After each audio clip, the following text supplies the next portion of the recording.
오늘 하루도 하나님께 충성한 하루가 되기를 축복합니다. 오늘 함께 보실 하나님의 말씀은 사도행전 6장 7절 말씀입니다.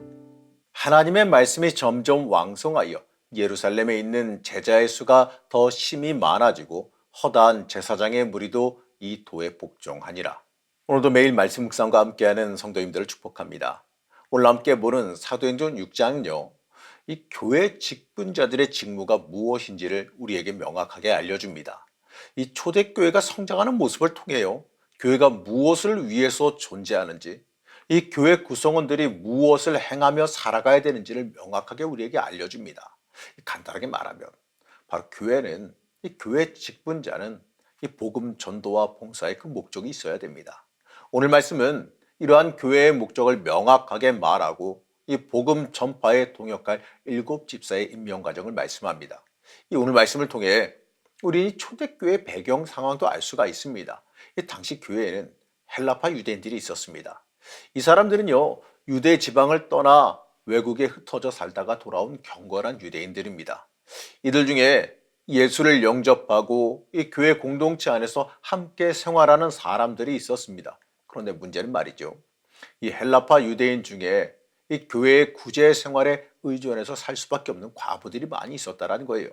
이 당시 교회가 커지다 보니까 당연히 헌금이 늘어서 할 수 있는 일이 많아졌습니다. 그래서 매일의 구제를 행했어요.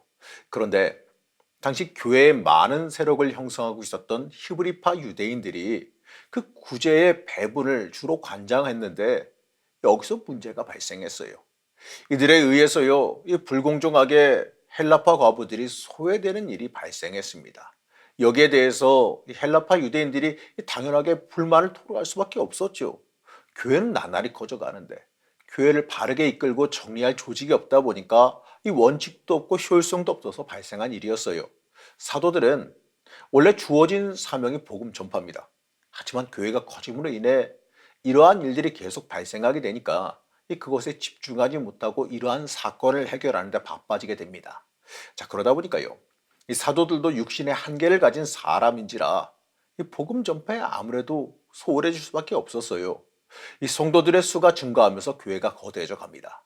이제는 사도들의 복음 전파 외에 교회 행정과 관계된 이 부수적인 문제까지 처리하기에는 아무래도 좀 몸이 하나다 보니까 역부족일 수밖에 없었어요. 그래서 이 부분을 치리할 지도자를 뽑게 됩니다. 우리는 이러한 모습을 보면서요, 우리는 내가 이 모든 것을 다 할 수 있다는 생각을 버려야 됩니다.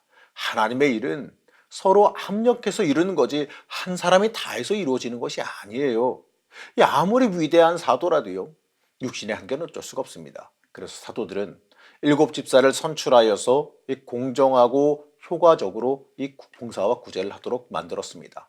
바로 7집사를 선출해서 그 주님의 몸된 교회를 하나 되게 하고 사랑으로 온전하게 서로 섬기게 만들려고 했습니다. 이것은요, 오늘날 교회에 큰 교훈을 전해줍니다. 이 교회 문제 해결의 근본은 희생과 양보에 있음을 알려주는 겁니다. 문제 없는 교회는 없겠지만 그 문제를 해결하는 것은 오늘 말씀처럼 서로 양보하고 서로 희생하는 것에 달려 있습니다.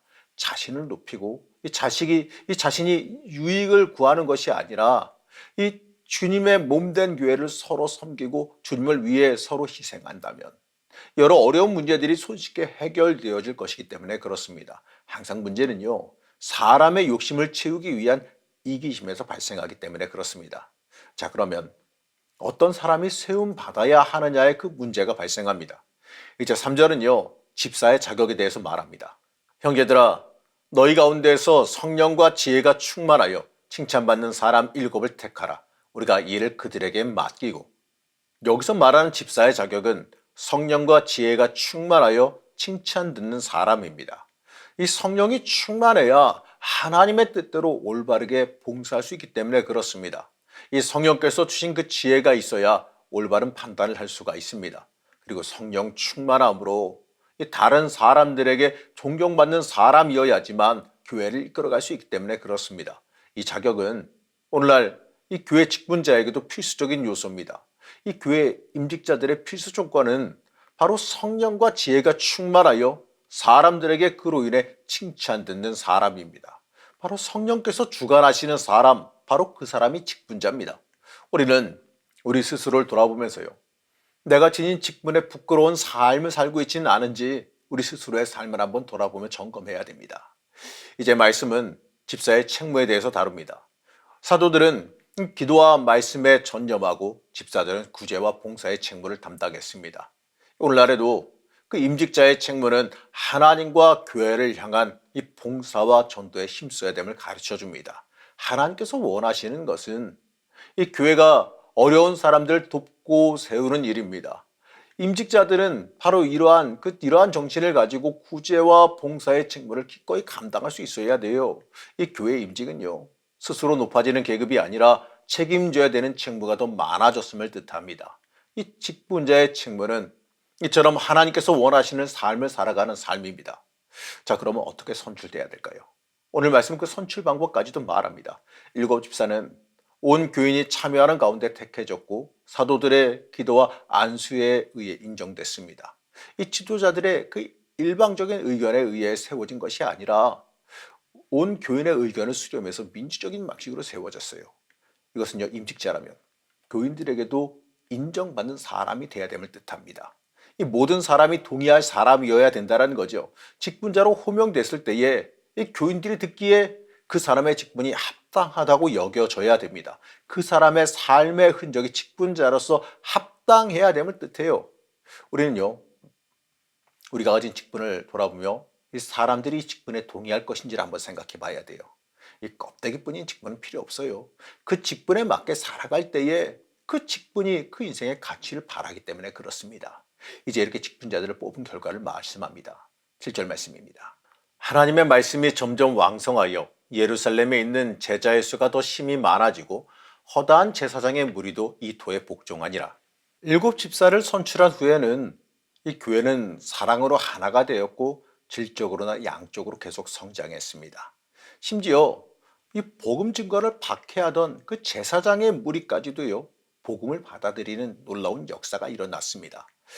이처럼 이 직분자로서 자신으로 인해 교회가 성장하고 안정되기를 소망해야 됩니다. 이렇게 이 집사 선출을 통한 교회 조직의 정비는 안으로는 교회를 하나 되게 했고 밖으로는 유대인뿐만 아니라 이방 선교를 위한 기틀을 마련했습니다. 이 말씀을 통해 우린 직분자를 어떻게 선출해야 될지를 알 수가 있습니다. 그리고 우리가 이 직분자로서 어떠한 책무를 감당해야 되는지를 명확하게 배우게 됩니다. 사랑하는 성도 여러분, 우리는 우리를 높이기 위해 직분을 원해서는 안 됩니다. 직분자는 교회를 세워가며 하나님의 일꾼으로서의 역할을 감당해야 됩니다. 성령 충만함으로 교회를 세우고 사람을 섬기는 역할을 감당해야 됩니다. 절대로 직분은 자기 신분을 높인 일이 아님을 깨달아야 돼요. 사랑하는 성도 여러분, 그럼에도 여러분 직분자가 되기를 소망하시길 바랍니다. 하나님께 온전히 쓰임받고 교회를 세우고 섬기는 일꾼이 되시길 바랍니다. 성령 충만한 사람은 이러한 열매를 맺어야 되기 때문에 그렇습니다. 성령 충만하여서 이 직분자로서 열매 맺는 주의 귀한 자녀가 되시기를 시간 간절히 축복합니다. 우리의 인생을 주관하신 하나님, 우리가 교회 안에서 나를 높이기 위해 직분을 원하진 않았는지 돌아봅니다. 우리가 이 교회 안에서 교회를 세워가고 섬기는 역할을 감당하기를 원합니다. 신앙의 연수가 많아질수록 우리의 신앙이 성장하고 자라기를 원합니다. 내가 원하는 것만 요구하는 신앙에서 하나님께 나를 드리고 헌신하는 신앙으로 성장하기를 원합니다. 하나님의 나라에 온전히 쓰임받는 은혜가 우리에게 임하게 허락하여 주시옵소서. 직분자로서 온전히 성령의 열매를 맺는 주의 자녀가 되기를 원하오며 거룩하신 예수의 이름으로 간절히 기도드렸습니다. 아멘.